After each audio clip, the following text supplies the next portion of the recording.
ਸਤਨਾਮ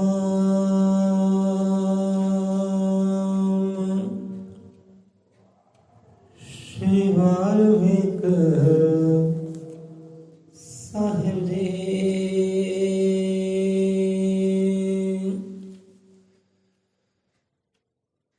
ਅਜ਼ਰ ਮਤ੍ਰਿਕਾਦਰਸ਼ੀ ਆਦਿ ਕਵੀ ਜਗਤ ਗੁਰੂ ਵਾਲਮੀਕ ਭਗਵਾਨ ਜੀ ਮਹਾਰਾਜ ਸਹਾਇ।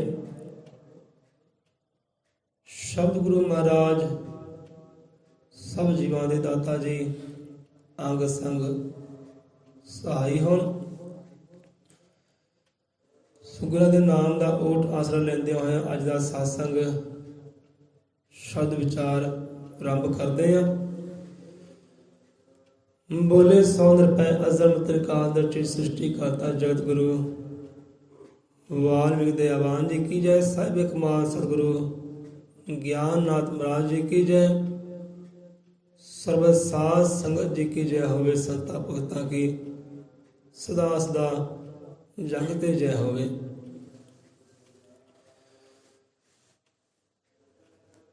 ਸੋ ਕਈ ਵਾਰ ਏਦਾਂ ਹੁੰਦਾ ਹੈ ਭਾਈ, ਜੋ ਵੀ ਆਪਾਂ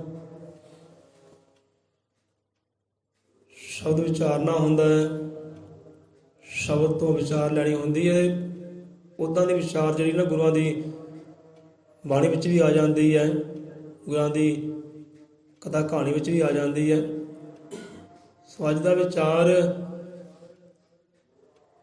ਇੱਕ ਗਿਆਨੀ ਪੁਰਖ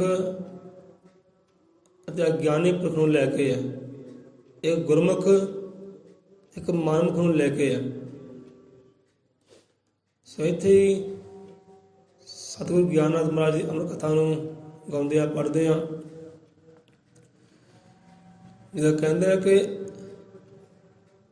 ਅੱਖੀ ਧੁੰਦ ਅਗਿਆਨ ਦੀ ਝੂਠੇ ਜੋ ਦਰਬਾਨ ਤੇ ਕਰਦੇ ਉੱਲੂ ਕਿਸ ਤਰ੍ਹਾਂ ਸੂਰਜ ਦੀ ਪਹਿਚਾਣ। ਇਹ ਵਿਚਾਰ ਪਹਿਲਾਂ ਹੀ ਆਪਾਂ ਕਈ ਵਾਰ ਸਾਂਝੀ ਕੀਤੀ ਹੈ, ਉਦਾਹਰਨ ਦਿੱਤੀ ਹੈ ਉੱਲੂ ਦੀ। ਅਗਿਆਨੀ ਪੁਰਖ ਉੱਲੂ ਵਿੱਚ ਕਹਿੰਦੇ ਕੋਈ ਖਾਸ ਫਰਕ ਨਹੀਂ ਹੁੰਦਾ। ਫਰਕ ਇੰਨਾ ਕੁ ਹੁੰਦਾ ਕਿ ਉਹ ਪੰਛੀ ਹੁੰਦਾ ਤੇ ਬੰਦਾ ਬੰਦਾ ਹੁੰਦਾ, ਮਾਨਸ ਹੁੰਦਾ, ਇੰਨਾ ਫਰਕ ਜ਼ਰੂਰ ਹੈ ਕਿ ਅੱਖੀ ਧੁੰਦ ਅਗਿਆਨ ਦੀ ਝੂਠੇ ਜੋ ਦਰਬਾਨ ਕਰਦੇ ਉੱਲੂ ਕਿਸ ਤਰ੍ਹਾਂ ਸੂਰਜ ਦੀ ਪਹਿਚਾਣ। ਸੋ ਉੱਲੂ ਦਾ ਵੀ ਇਹੀ ਸੋਚ ਹੁੰਦੀ, ਭਾਵਨਾ ਹੁੰਦੀ ਕਿ ਉਹ ਸੂਰਜ ਹੈ ਨਹੀਂ। ਉੱਲੂ ਕਹਿੰਦਾ ਹੈ ਸੂਰਜ ਹੈ ਨਹੀਂ ਹੈ। ਉਹਦੇ ਕਥਾ ਕਹਾਣੀ ਸਾਂਝੀ ਕੀਤੀ ਸੀ ਆਪਦੇ ਨਾਲ, ਤੇ ਕਹਿੰਦੇ ਭਾਵੇਂ ਹਜ਼ਾਰਾਂ ਲੱਖਾਂ ਉੱਲੂ ਇਕੱਠੇ ਹੋ ਜਾਣ, ਹਜ਼ਾਰਾਂ ਉੱਲੂ ਵੀ ਕਹਿਣ ਕਿ ਵੀ ਸੂਰਜ ਹੈ ਨਹੀਂ, ਤੇ ਆਪਾਂ ਕਹਿ ਦਈਏ ਭਾਈ ਬਾਕੀ ਸੂਰਜ ਹੈ ਨਹੀਂ, ਕਿ ਸਾਡੇ ਵਿੱਚ ਤੇ ਉੱਲੂ ਵਿੱਚ ਫਰਕ ਕੀ ਰਹਿੰਦਾ? ਕੋਈ ਫਰਕ ਨਹੀਂ। ਉੱਲੂ ਵਾਸਤੇ ਸੂਰਜ ਨਹੀਂ ਹੋਏਗਾ ਭਾਈ, ਸਾਡੇ ਵਾਸਤੇ ਸੂਰਜ ਹੈਗਾ ਨਾ। ਕਹਿੰਦੇ ਸੂਰਜ ਵਿੱਚ ਉਹਨੂੰ ਦਿਖਾਈ ਨਹੀਂ ਦਿੰਦਾ, ਤੇ ਇਹ ਗੱਲ ਸੱਚੀ। ਆਪਾਂ ਪਰਖਿਆ ਵੀ ਇਹ ਚੀਜ਼ ਨੂੰ, ਦੇਖਿਆ ਹੈ ਬਾਕੀ ਨਹੀਂ ਦਿਖਾਈ ਦਿੰਦਾ। ਰਾਤ ਨੂੰ ਉਹਨੂੰ ਦਿਖਾਈ ਦਿੰਦਾ ਹੈ ਘੋਰ ਹਨੇਰੇ ਵਿੱਚ। ਤੇ ਇਹੋ ਜਿਹੇ ਜੀਵ ਵੀ ਹੁੰਦੇ ਆ, ਇਨਸਾਨ ਵੀ ਹੁੰਦੇ ਆ। ਸੋ ਆਪਣੇ ਵਿਚਾਰ ਤੇ ਆਉਂਦੇ ਆ ਕਿ ਅੱਖੀ ਧੁੰਦ ਅਗਿਆਨ ਦੀ ਝੂਠੇ ਜੋ ਦਰਬਾਨ ਕਰਦੇ ਉੱਲੂ ਕਿਸ ਤਰ੍ਹਾਂ ਸੂਰਜ ਦੀ ਪਹਿਚਾਣ। ਕਿ ਇਹੋ ਜਿਹੇ ਨਾ ਉਹ ਸੂਰਜ ਦੀ, ਉਹ ਦਾਤੇ ਦੀ, ਉਹ ਸਤਿਗੁਰ ਦੀ ਪਹਿਚਾਣ ਨਹੀਂ ਕਰ ਸਕਦੇ। ਜੋ ਆਪ ਵੀ ਝੂਠੇ ਹੈ ਤੇ ਅਗਲਾ ਵੀ ਉਹਨੂੰ ਝੂਠਾ ਹੀ ਨਜ਼ਰ ਆਉਂਦਾ ਹੈ। ਜੋ ਆਪ ਅੰਨੇ ਹੈ ਤੇ ਅਗਲਾ ਵੀ ਉਹਨੂੰ ਅੰਨਾ ਹੀ ਨਜ਼ਰ ਆਉਂਦਾ ਹੈ। ਮੈਂ ਅੰਨਾ ਹੈ ਤੇ ਅਗਲਾ ਬੰਦਾ ਵੀ ਅੰਨਾ ਹੀ ਹੈ ਭਾਈ। ਮੈਂ ਝੂਠਾ ਹੈ, ਅਗਲਾ ਵੀ ਝੂਠਾ ਹੈ। ਮੈਨੂੰ ਮਤ ਨਹੀਂ ਹੈ ਤੇ ਬਾਕੀ ਸਾਰੇ ਬੇਮਤੇ ਤੁਰੇ ਫਿਰਦੇ ਆ। ਏਦਾਂ ਹੁੰਦਾ। ਲਾਉਂਦੇ ਉੱਲੂ ਕਿਸ ਤਰ੍ਹਾਂ ਅੱਖੀ ਧੁੰਦ ਅਗਿਆਨ ਦੀ ਝੂਠੇ ਜੋ ਦਰਬਾਨ ਕਰਦੇ ਉੱਲੂ ਕਿਸ ਤਰ੍ਹਾਂ ਸੂਰਜ ਦੀ ਪਹਿਚਾਣ। ਸਮਝ ਨਾ ਸਕੇ ਗੁਰਾਂ ਨੂੰ ਲੋਭੀ ਤੇ ਚੰਡਾਲ ਅਣਜਾਣ। ਸਮਝ ਸਕੇ ਨਾ ਗੁਰਾਂ ਨੂੰ ਲੋਭੀ ਤੇ ਅਣਜਾਣ। ਜਿਹੜੇ ਬੰਦੇ ਨੂੰ ਕੋਈ ਖਬਰ ਹੀ ਕੋਈ ਨਹੀਂ, ਉਹ ਲੋਭ ਕਰਕੇ ਅੰਨਾ ਹੋਇਆ ਹੈ, ਲੋਭ ਕਰਕੇ ਅਗਿਆਨੀ ਹੈ, ਧੁੰਦ ਵਿੱਚ ਹੈ, ਤੁਹਾਨੂੰ ਸਾਹਮਣੇ ਦੀ ਵਾਲੀ ਪਛਾਣ ਕੀ ਹੋਵੇ। ਉਸ ਕਰਕੇ ਚੜਿਆ ਹੈ ਲੋਭ ਲਾਲਚ, ਅੰਨਾ ਕੀਤਾ ਲੋਭ ਲਾਲਚ ਨੇ, ਤੇ ਦਿਸੇ ਕਿੱਦਾਂ? ਸਮਝ ਸਕੇ ਨਾ ਗੁਰਾਂ ਨੂੰ ਲੋਭੀ ਤੇ ਅਣਜਾਣ, ਲਾਉਂਦੇ ਕਣਕ ਕਿਸ ਤਰ੍ਹਾਂ ਪਰਬਤ ਦਾ ਅਨੁਮਾਨ। ਹੁਣ ਕਿੱਥੇ ਪਰਬਤ ਕਿੱਥੇ ਕਣਕਾ, ਹੈ ਕੋਈ ਬਰਾਬਰੀ ਚੀਜ਼ ਦੀ? ਇਹ ਕਣਕਾ ਪਰਬਤ ਨੂੰ ਕਿੱਦਾਂ ਸਮਝ ਸਕਦਾ ਹੈ? ਹਾਂ ਪਰਬਤ ਕੀ ਹੈ ਤੇ ਮੈਂ ਕੀ ਹਾਂ।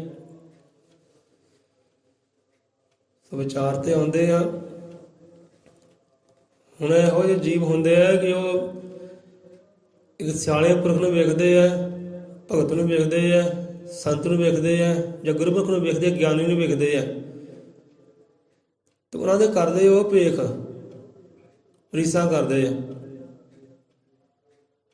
ਤਾਂ ਠੀਕ ਹੈ, ਰੀਸ ਕਰ, ਜਲ ਨਾ ਸੜਨਾ ਰੀਸ ਕਰ। ਕਈਆਂ ਦੇ ਲਿਖਿਆ ਹੁੰਦਾ, ਟਰੱਕਾਂ ਗੱਡੀਆਂ 'ਤੇ ਲਿਖਿਆ ਹੁੰਦਾ ਭਾਈ ਸੜਨਾ ਰੀਸ ਕਰ। ਰੀਸ ਬੰਦਾ ਰੀਸ ਵੀ ਸੋਚ ਸਮਝ ਕੇ ਕਰੇ, ਫੇਰ ਹੀ ਗੱਲ ਬਣਦੀ ਹੈ। ਅਗਰ ਸ਼ਰਾਬ ਪੀ ਗੱਡੀ ਚਲਾ ਰਿਹਾ ਹੈ, ਛੁੱਟੀ ਘੜੀ 28 ਦੇ ਗਾੜੀ ਖੱਡੇ ਵਿੱਚ, ਹੁਣ ਲਿਖਿਆ ਰੀਸ ਕਰ, ਕਿ ਭਾਵੇਂ ਤੇਰੀ ਵਰਗੀ ਰੀਸ ਮੇਰੇ ਕੋਲ ਨਹੀਂ ਹੋਣੀ। ਦਾਰੂ ਪੀ ਕੇ ਤੂੰ ਅੰਨਾ ਹੋ ਕੇ ਗੱਡੀ ਚਲਾਉਣਾ ਹੈ, ਹੁਣ ਆਪ ਵੀ ਮਰਿਆ, ਦੂਜਿਆਂ ਨੇ ਮਾਰਿਆ, ਤੇਰੀ ਰੀਸ ਮੈਂ ਨਹੀਂ ਕਰਨੀ। ਉਹ ਲਿਖਿਆ ਜ਼ਰੂਰ ਕਿ ਰੀਸ ਕਰ, ਸਾੜਨਾ ਰੀਸ ਕਰ। ਇੱਦਾਂ ਰੀਸ ਭਾਈ ਸਾਡੇ ਕੋਲ ਨਹੀਂ ਹੁੰਦੀ। ਸਾਡੇ ਕੋਲ ਇੱਦਾਂ ਥਾਂ ਥਾਂ ਗੱਡੀਆਂ ਵੱਜਦੀਆਂ ਪਈ ਟੋਇਆਂ ਟਿੱਬਿਆਂ ਵਿੱਚ, ਇਹਦੀ ਸਾਡੇ ਕੋਲ ਨਹੀਂ ਹੋਣੀ। ਤੂੰ ਲਿਖਿਆ ਠੀਕ ਹੈ, ਮੁਬਾਰਕ ਹੈ, ਸ਼ਾਇਦ ਆਪਨੇ ਦੇਖਿਆ ਹੋਵੇ ਕਿ ਸੜਨਾ ਰੀਸ ਕਰ। ਇਹੋ ਜਿਹੇ ਜੀਵ ਹੁੰਦੇ ਹੈ ਜੋ ਭੇਗ ਧਾਰਨ ਕਰਦੇ ਹੈ, ਕਿ ਸ਼ਾਇਦ ਭੇਗ ਧਾਰਨ ਕਰਨ ਨਾਲ ਮੇਰੀ ਗੱਲ ਬਣ ਜਾਏ ਭਾਈ, ਪਰ ਇੱਦਾਂ ਰਹਿਬਰ ਸਮਝਾਉਂਦੇ ਕਿ ਇੱਦਾਂ ਗੱਲ ਨਹੀਂ ਬਣਦੀ। ਬਾਹਰਲੇ ਭੇਗ ਧਾਰਨ ਨਾਲ ਗੱਲ ਨਹੀਂ ਬਣਦੀ, ਬਾਹਰੋਂ ਸਚਿਆਰੇ ਹੋਣ ਨਾਲ ਗੱਲ ਨਹੀਂ ਬਣਨੀ, ਅੰਦਰੋਂ ਸਚਿਆਰਾ ਕਹਿੰਦੇ ਹੋ। ਅੰਦਰ ਸਚਿਆਰਾ ਹੋਏਗਾ ਤੇ ਫਿਰ ਗੱਲ ਬਣ ਸਕਦੀ ਹੈ। ਬਾਹਰਲੇ ਇਕੱਲੇ ਭੇਗ ਧਾਰਨ ਕਰ ਲਏ, ਬਾਹਰਲੇ ਪਖੰਡ ਕਰ ਲਏ, ਇੱਦਾਂ ਤੇਰੀ ਗੱਲ ਨਹੀਂ ਬਣੀ, ਪਕੜਿਆ ਜਾਏਗਾ, ਪਕੜਿਆ ਜਾਏਗਾ, ਪਾਰ ਕਦੇ ਹੋ ਸਕਦਾ ਹੀ ਨਹੀਂ। ਸੋ ਇਹੋ ਜਿਹੇ ਜੀਵ ਹੁੰਦੇ ਆ ਭਾਈ, ਰੀਸਾਂ ਕਰਦੇ ਆ, ਪਰ ਰੀਸ ਹੁੰਦੀ ਨਹੀਂ ਹੈ, ਹਾਰ ਜਾਂਦੇ ਆਪੇ ਹੀ। ਫਿਰ ਇੱਥੇ ਫਰੀਦ ਸਾਹਿਬ ਜੀ ਇਹ ਗੱਲ ਸਮਝਾਉਂਦੇ ਆ, ਸਮਝਣ ਦਾ ਯਤਨ ਕਰਿਓ। ਕਹਿੰਦੇ ਹੰਸਾਂ ਦੇਖ ਤਰੰਦਿਆਂ, ਕੋਸ਼ਿਸ਼ ਕਰਾਂਗੇ ਆਪਾਂ ਕਿ 10-15 ਮਿੰਟ ਲਈਏ। ਇਹ ਹੰਸਾਂ ਦੇਖ ਤਰੰਦਿਆਂ, ਤਰੰਦਿਆਂ ਦੇ ਭਾਵ ਕਿ ਤਰਦਿਆਂ। ਹੰਸ ਹੁੰਦਾ ਨਾ, ਹੰਸ ਜਲ ਦੇ ਵਿੱਚ ਸਾਗਰ 'ਚ ਤਰਦਾ, ਚੱਪੀਆਂ ਮਾਰਦਾ ਹੈ, ਗਰਾਈਆਂ ਵੀ ਚਲਾ ਜਾਂਦਾ ਹੈ, ਫਿਰ ਉੱਪਰ ਵੀ ਆ ਜਾਂਦਾ ਹੈ। ਹੰਸ ਦੀ ਆਪਣੀ ਇੱਕ ਕਲਾ ਵੀ ਹੁੰਦੀ ਹੈ, ਉਹਦੇ ਕੋਈ ਗੁਣ ਵੀ ਹੁੰਦੇ ਆ। ਹੰਸਾਂ ਦੇਖ ਤਰੰਦਿਆਂ ਤੇ ਬੰਗਾ ਵੀ ਆਇਆ ਚਾਓ। ਹੁਣ ਰੰਗ ਦੇਖੋ, ਰੰਗ ਹੰਸ ਦਾ ਵੀ ਵਾਈਟ ਹੁੰਦਾ, ਚਿੱਟਾ ਹੁੰਦਾ ਹੈ, ਦੁੱਧ ਵਰਗਾ ਹੁੰਦਾ, ਤੇ ਜਿਹੜਾ ਬਗਲਾ ਹੁੰਦਾ ਉਹ ਵੀ ਚਿੱਟਾ ਹੁੰਦਾ, ਸਫੇਦ ਹੁੰਦਾ ਹੈ ਨਾ।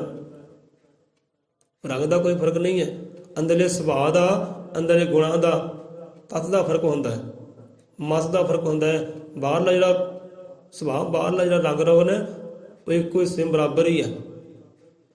ਸੋ ਹੰਸਾਂ ਦੇਖ ਤਰੰਦਿਆਂ ਬੰਗਾ ਵੀ ਆਇਆ ਚਾਓ। ਹੁਣ ਬੰਗਲੇ ਨੇ ਦੇਖਿਆ, ਹੁਣ ਇੱਥੇ ਬੰਗਲਾ ਕੌਣ ਹੈ ਤੇ ਹੰਸ ਕੌਣ ਹੈ, ਇਹ ਤੁਸੀਂ ਵਿਚਾਰ ਕਰਿਓ। ਕਿ ਸੰਤ ਰਹਿਬਰ ਇਸ਼ਾਰਾ ਉਦਾਹਰਨ ਦੇ ਕੇ ਸਮਝਾਉਂਦੇ, ਇਸ਼ਾਰਾ ਕਿੱਧਰ ਹੈ? ਇਸ਼ਾਰਾ ਸਾਰਾ ਇਨਸਾਨਾਂ ਦੇ ਵੱਲ ਹੈ, ਜੀਵਾਂ ਦੇ ਵੱਲ ਹੈ, ਉਦਾਹਰਨ ਹੈ। ਕਿ ਹੰਸ ਨੂੰ ਵੇਖਿਆ ਤਰਦਿਆਂ ਹੋਇਆਂ, ਚੱਪੀਆਂ ਲਾਉਂਦਿਆਂ ਹੋਇਆਂ, ਮੋਤੀ ਚੁਗਦਿਆਂ ਹੋਇਆਂ ਨਾਮ ਦੇ। ਉਹ ਬੰਗਲੇ ਦੇ ਵੀ ਮਨ 'ਚ ਚਾਅ ਆਇਆ, ਰਾਹ ਆਇਆ, ਨੂੰ ਰਾਹ ਦਿਸਿਆ। ਚਾਅ ਦਾ ਭਾਵ ਹੁੰਦਾ ਰਾਹ, ਜਿੱਥੇ ਕਹਿੰਦੇ ਚਾਹ ਤੋਂ ਉੱਥੇ ਰਾਹ।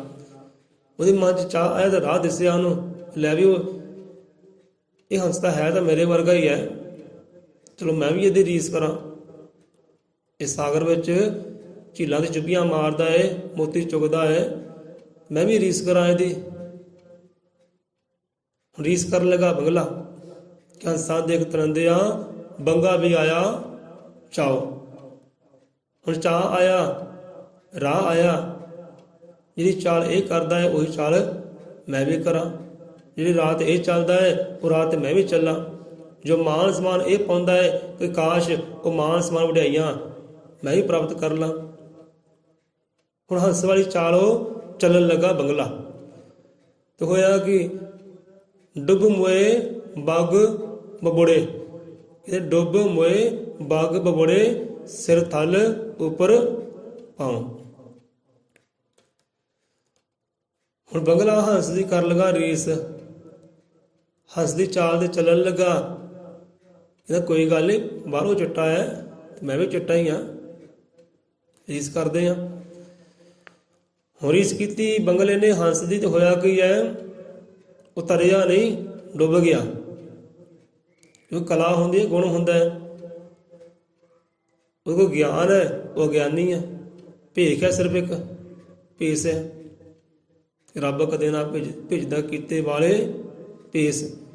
ਉਹ ਬਾਹਰਲੇ ਭੇਖਾਂ ਨਾਲ ਕਹਿੰਦੇ ਨਹੀਂ ਭੇਜਦਾ, ਉਹ ਗੁਣ ਵੀ ਹੋਵੇ, ਤੱਤ ਵੀ ਹੋਵੇ, ਕਲਾ ਵੀ ਹੋਵੇ। ਹੁਣ ਬੰਗਲੇ ਨੇ ਰੀਸ ਕੀਤੀ ਹੰਸ ਦੀ, ਰੀਸ ਕਰਨ ਲੱਗਾ, ਉਹ ਰਾਹ ਤੇ ਚੱਲਣ ਲੱਗਾ ਤੇ ਡੁੱਬ ਕੇ ਮਰ ਗਿਆ ਵਿਚਾਰਾ। ਬਪੋੜੇ, ਬਪੋੜਾ ਕਹਿੰਦੇ ਵਿਚਾਰੇ ਨੂੰ, ਨਿਮਾਣੇ ਨੂੰ। ਡੁੱਬ ਮੋਏ ਬੱਗ ਬਬੜੇ ਸਿਰ ਤਲ ਉੱਪਰ ਪਾਉ।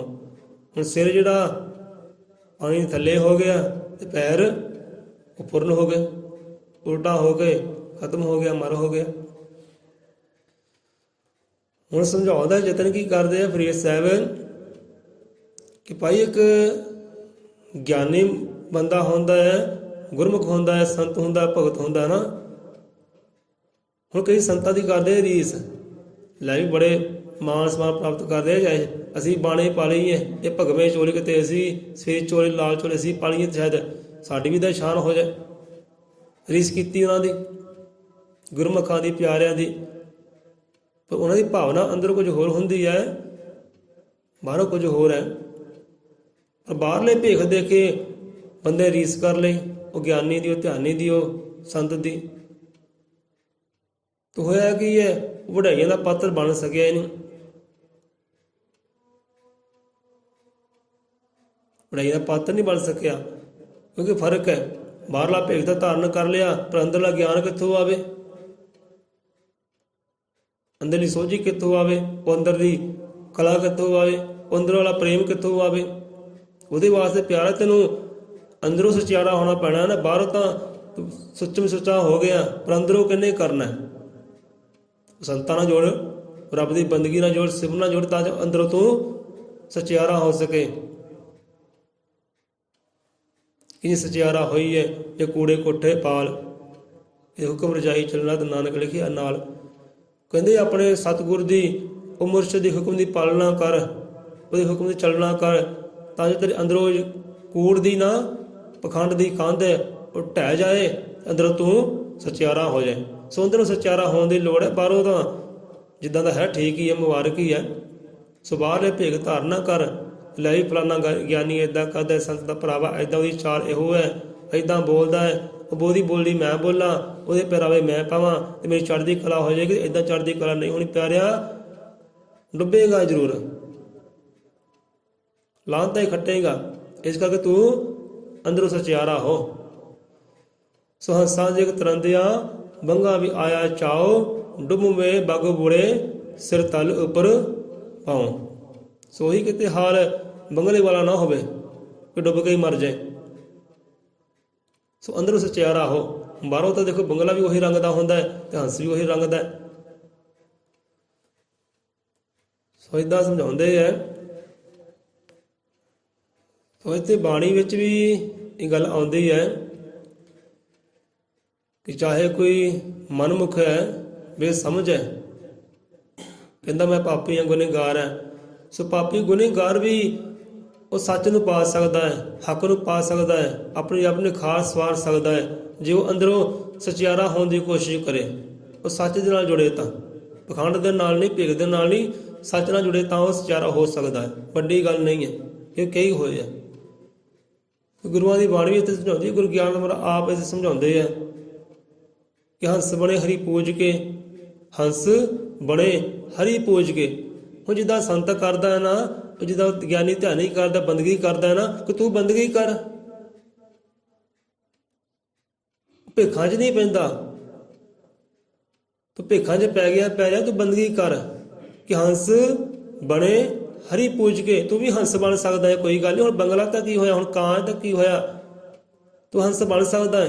ਤੂੰ ਉਹ ਕਰਮ ਕਰ ਜਿਹੜਾ ਉਹ ਕਰਮ ਉਹ ਬੰਦੇ ਨੇ ਕੀਤਾ ਹੈ, ਜੋ ਸੰਤ ਨੇ ਕਰਮ ਕੀਤਾ, ਜੋ ਗੁਰਮੁਖ ਨੇ ਕਰਮ ਕੀਤਾ, ਤੂੰ ਉਹ ਕਰਮ ਕਰ, ਭੇਖ ਨਾ ਧਾਰਨ ਕਰ ਕੇਵਲ ਭੇਖ ਧਾਰਨ ਨਾ ਕਰ, ਬਾਹਰ ਪਿਰਾਵਿਆਂ ਤੇ ਨਾ ਜਾ, ਅੰਦਰੋਂ ਸਚਿਆਰਾ ਹੋ। ਅਗੇ ਹੰਸ ਬਣੀ ਹਰੀ ਪੂਜ ਕੇ, ਬੇਸ਼ੱਕ ਕਾਲਾ ਕਾਂਗ। ਕਾਂਗ ਤੋਂ ਭਾਵ ਕੇ ਕਾਂ, ਬਾਹਰੋਂ ਤੋਂ ਭਾਵੇਂ ਕਾਂ ਵਾਲਾ ਜਿਹੜਾ ਸੁਭਾਅ ਹੈ, ਪਰ ਕਾਂ ਤੋਂ ਤੂੰ ਹੰਸ ਹੋ ਸਕਦਾ ਹੈ। ਜਿਵੇਂ ਜਗਤ ਗੁਰੂ ਵਾਲਮੀਕ ਮਹਾਰਾਜ ਜੀ ਕੀਤੇ ਹੈ ਨਾ, ਉਹ ਅੰਮ੍ਰਿਤ ਦੇ ਦਾਨੀ ਨੇ, ਅੰਮ੍ਰਿਤ ਦੇ ਬਣਵਾਲੇ ਨੇ, ਇਹ ਕੰਮ ਕੀਤਾ ਹੀ ਹੈ ਨਾ। ਕਿੱਦਾਂ ਕਹਿੰਦੇ ਕਾਲੇ ਕਾਂ ਆਉਂਦੇ ਸੀ, ਚਿੱਟੇ ਹੋ ਕੇ ਨਿਕਲਦੇ ਸੀ। ਤੂੰ ਵੀ ਉਹ ਨਾਮ ਦਾ ਅੰਮ੍ਰਿਤ ਧਾਰਨ ਕਰ, ਉਹ ਬੰਦਗੀ ਧਾਰਨ ਕਰ, ਅਜੇ ਤੂੰ ਵੀ ਕਾਗੋ ਹੰਸ ਹੋ ਸਕੇ। ਹੰਸ ਬਣੇ ਹਰੀ ਪੂਜ ਕੇ, ਬੇਸ਼ੱਕ ਕਾਲਾ ਕਾਂਗ। ਕਿ ਨਾਮ ਜਪਤ ਭਗਵੰਤ ਕਾ, ਅਬਲ ਜਨਾਂ ਦੇ ਭਾਗ। ਭਾਗਾਂ ਦੀ ਗੱਲ ਹੈ, ਅਣ ਭਾਗਾ ਅੰਦਰ ਲੇਖਾ ਅੰਦਰ, ਬੰਦਗੀ ਲੈ ਕੇ ਆ ਤੇ ਵੱਡਾ ਹੋ ਜਾ, ਉੱਚਾ ਹੋ ਜਾ, ਸੁੱਚਾ ਹੋ ਜਾ।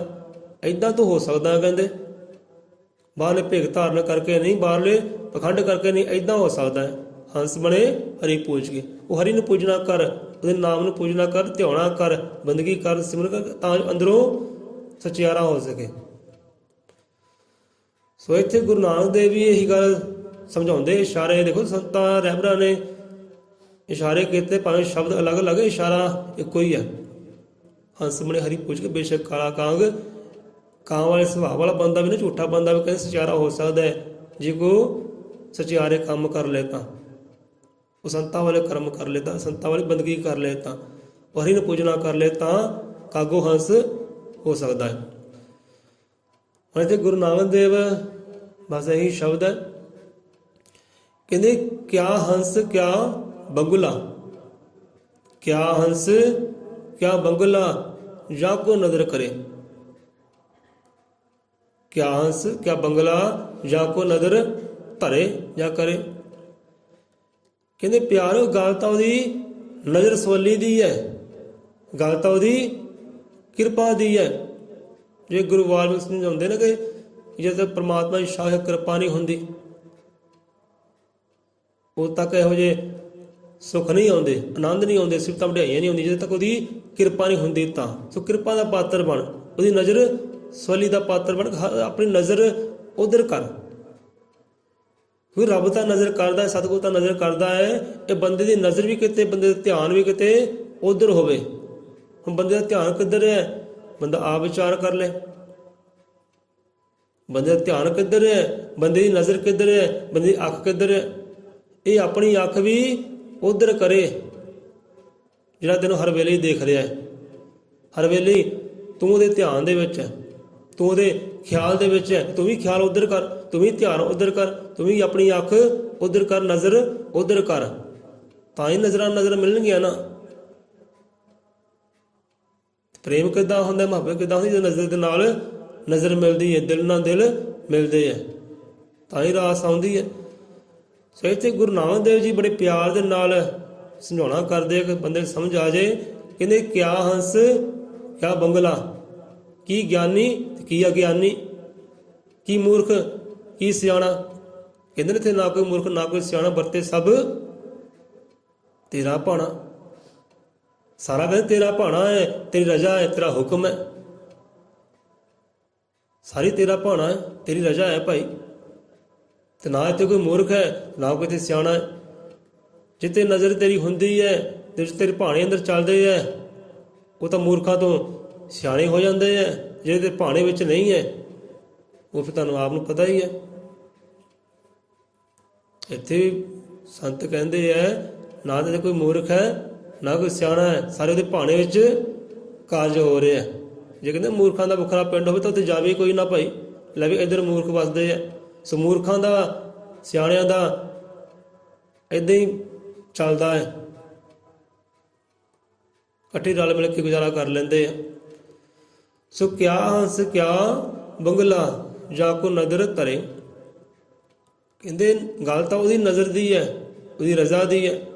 ਜੇ ਤੇ ਉਹ ਨਜ਼ਰ ਕਰਦਾ ਹੈ ਨਾ, ਨਜ਼ਰ ਸਵਾਲੀ ਕਰਦਾ, ਆਪਣੀ ਕਿਰਪਾ ਕਰਦਾ ਹੈ, ਕਹਿੰਦੇ ਕਾਗੋ ਹੰਸ ਉਹ ਜੀਵ ਹੋ ਜਾਂਦਾ ਹੈ, ਮੂਰਖ ਤੋਂ ਸਿਆਣਾ ਹੋ ਜਾਂਦਾ ਹੈ, ਵਿਦਵਾਨ ਹੋ ਜਾਂਦਾ ਹੈ। ਗੱਲ ਤਾਂ ਉਹਦੀ ਨਜ਼ਰ ਦੀ ਹੈ ਪਿਆਰਿਆ। ਕਹਿੰਦੇ ਜਿਤ ਭਾਵੇ ਨਾਨਕਾ ਕਾਗੋ ਹੰਸ ਕਰੇ।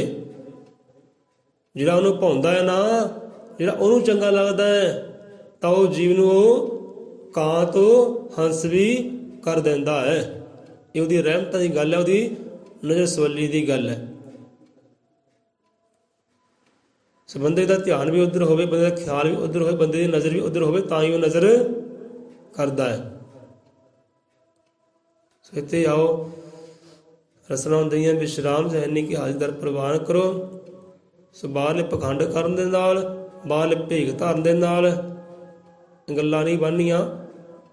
ਮਨ ਵਡੇਈਆਂ ਦਾ ਪਾਤਰ ਨਹੀਂ ਬਣਨਾ, ਉਹਦੀ ਕਿਰਪਾ ਦੇ ਪਾਤਰ ਨਹੀਂ ਬਣਨਾ, ਉਹਦੀ ਰਹਿਮਤ ਦੇ ਪਾਤਰ ਨਹੀਂ ਬਣਨਾ, ਉਹਦੀ ਬਖਸ਼ਿਸ਼ ਦਾ ਪਾਤਰ ਨਹੀਂ ਬਣਨਾ। ਅੰਦਰੋਂ ਸੁਚਾਰਾ ਹੋਣ ਦੀ ਲੋੜ ਹੈ ਸਭ ਜੀਵਾਂ ਨੂੰ। ਅੰਦਰੋਂ ਸੁਚਾਰਾ ਬੰਦਾ ਉਦੋਂ ਹੁੰਦਾ ਹੈ ਜਦੋਂ ਸੱਚ ਦੇ ਨਾਲ ਅੰਦਰੋਂ ਜੁੜਦਾ ਹੈ, ਆਪਣੀ ਸੁਰਤ ਅੰਦਰ ਉਹਨੂੰ ਲੈ ਕੇ ਆਉਂਦਾ ਹੈ, ਆਪਣੇ ਖਿਆਲ ਅੰਦਰ ਉਹਨੂੰ ਲੈ ਕੇ ਆਉਂਦਾ ਹੈ, ਆਪਣੇ ਸੰਤ ਨੂੰ ਲੈ ਕੇ ਆਉਂਦਾ ਹੈ, ਰੱਬ ਨੂੰ ਲੈ ਕੇ ਆਉਂਦਾ ਹੈ। ਉਹ ਸੁਚਾਰਾ ਫਿਰ ਬੰਦਾ ਅੰਦਰੋਂ ਹੁੰਦਾ ਹੈ। ਫਿਰ ਬਾਹਰੋਂ ਭਾਵੇਂ ਪਾਰਟੀਆਂ ਲੀਡਰ ਗੱਲ ਵਿੱਚ ਕਿਉਂ ਨਾ ਹੋਣ, ਤਾਂ ਵੀ ਸਭ ਨੂੰ ਚੰਗਾ ਲੱਗਦਾ ਹੈ। ਇਹੋ ਜਿਹੇ ਸੰਤ ਵੀ ਹੋਏ ਆ ਜਿਹਨੇ ਪਾਰਟੀਆਂ ਲੀਡਰਾਂ ਪਾਈਆਂ ਹੈ। ਸਾਡੇ ਕੋਲ ਕਹਿਤਾ ਨਹੀਂ ਮਹਾਰਾਜ ਆ ਚੰਗੀ ਪਾਓ, ਉਹ ਚੰਗੇ ਭਗਾ ਕੇ ਪਰੇ ਮਾਰੇ ਆ। ਕਹਿੰਦੇ ਨਹੀਂ, ਆਹ ਰੰਗ ਉਹਨੂੰ ਚੰਗਾ ਲੱਗਿਆ, ਹੁਣ ਇਹੀ ਚੱਲੇਗਾ ਅੰਤ ਤੱਕ। ਇਹੋ ਜਿਹੀ ਕਹਾਣੀ ਆਉਂਦੀ ਹੈ ਸੰਤਾਂ ਦੀ। ਸੋ ਆਓ ਰਲ ਮਿਲ ਕੇ ਫਤਿਹ ਬੁਲਾਈਏ। ਮਹਾਰਾਜ ਸਭਨਾਂ ਨੂੰ ਬ੍ਰਹਮ ਦੇ ਗਿਆਨ ਬਖਸ਼ੇ, ਆਪਣੀ ਮੱਤ ਸਰਮੱਤ ਬਖਸ਼ੇ ਕਰੇ, ਨਾਮ ਸਿਮਰਨ ਦੇ ਭੰਡਾਰੇ ਬਖਸ਼ੇ ਕਰੇ। ਦਾਨਾ ਦੇ ਦਾਨੀ ਦਾਤਾ ਜੀਓ ਸਭ ਜੀਵਾਂ ਨੂੰ ਨਾਮ ਦਾਨ ਦੀ ਬਖਸ਼ੇ ਕਰੇ, ਤਾਂ ਜੋ ਹਰ ਪ੍ਰਾਣੀ ਨਾਮ ਨੂੰ ਕਮਾ ਸਕੇ, ਉਹ ਰੱਬ ਨੂੰ ਕਮਾ ਸਕੇ, ਉਹ ਹੱਕ ਨੂੰ ਕਮਾ ਸਕੇ ਅਤੇ ਦੁਨੀਆ 'ਤੇ ਸਚਿਆਰਾ ਹੋ ਜਾਏ, ਸੁੱਚਮ ਸੁੱਚਾ ਹੋ ਜਾਏ। ਬੋਲੇ 100 ਨਿਰਪੈ ਅਜ਼ਰ ਤ੍ਰਿਕਾਲ ਦਰਸ਼ੀ ਸ੍ਰਿਸ਼ਟੀ ਕਰਤਾ ਵਾਲਮੀਕ ਦਇਆਵਾਨ ਜੀ ਕੀ ਜੈ। ਹੁਣ ਇੱਦਾਂ ਦਾ ਸ਼ਬਦ ਸਾਨੂੰ ਇੱਕ ਹੋਰ ਚੇਤੇ ਆ ਗਿਆ, ਚਲੋ ਕਦੇ ਫੇਰ ਸਾਂਝਾ ਕਰ ਲਾਂਗੇ। ਉਹੀ ਫਰੀਦ ਸਾਹਿਬ ਦਾ ਬਿਲਕੁਲ ਪੂਰਾ ਟੱਚ ਕਰਦਾ ਹੈ ਇਸੇ ਵਿਸ਼ੇ ਦੇ ਨਾਲ। ਬੱਚਾ ਉਹ ਵੀ ਬੜਾ ਪਿਆਰਾ ਹੈ, ਕਦੇ ਫੇਰ ਸਾਂਝਾ ਕਰ ਲਾਂਗੇ। ਸੋ ਹੋਈਆਂ ਗੁਸਤਾਖੀਆਂ ਤੋਂ ਦਾਤਾ ਜੀ ਖਿਮਾ ਕਰੇ, ਕਮੀਆਂ ਤਰੁੱਟੀਆਂ ਤੋਂ ਖਿਮਾ ਕਰੇ। ਕੋਈ ਕਮੀਆਂ ਤਰੁੱਟੀਆਂ ਰਹਿ ਜਾਂਦੀਆਂ ਹੈ, ਇਹੀ ਸ਼ਬਦ ਕਿਤੇ ਰੱਬ ਦੇ ਪਿਆਰਿਆਂ ਕੋਲ ਜਾਵੇ, ਸੰਤਾਂ ਕੋਲ ਜਾਵੇ, ਤਾਂ ਉਹਨਾਂ ਨੇ ਹੋਰ ਗੱਲਾਂ ਬਾਤਾਂ ਵਿੱਚੋਂ ਕਈ ਦੀਆਂ ਕਈ ਕੱਢ ਲੈਣੀਆਂ, ਕਈ ਕਹਾਣੀਆਂ ਕੱਢ ਲੈਣੀਆਂ ਨੇ, ਕਿਉਂਕਿ ਉਹ ਮੱਤ ਤੱਕ ਮੰਜ਼ਿਲ ਤੱਕ ਪਹੁੰਚੇ ਹੁੰਦੇ ਆ। ਹਜ਼ਰ ਤ੍ਰਿਕਾਲ ਦਰਸ਼ੀ ਸ੍ਰਿਸ਼ਟੀ ਕਰਤਾ ਵਾਲਮੀਕ ਦਇਆਵਾਨ ਜੀ ਸਭ ਜੀਵਾਂ ਤੇ ਅੰਗ ਸੰਗ ਸਾਈ ਹੋਵੇ।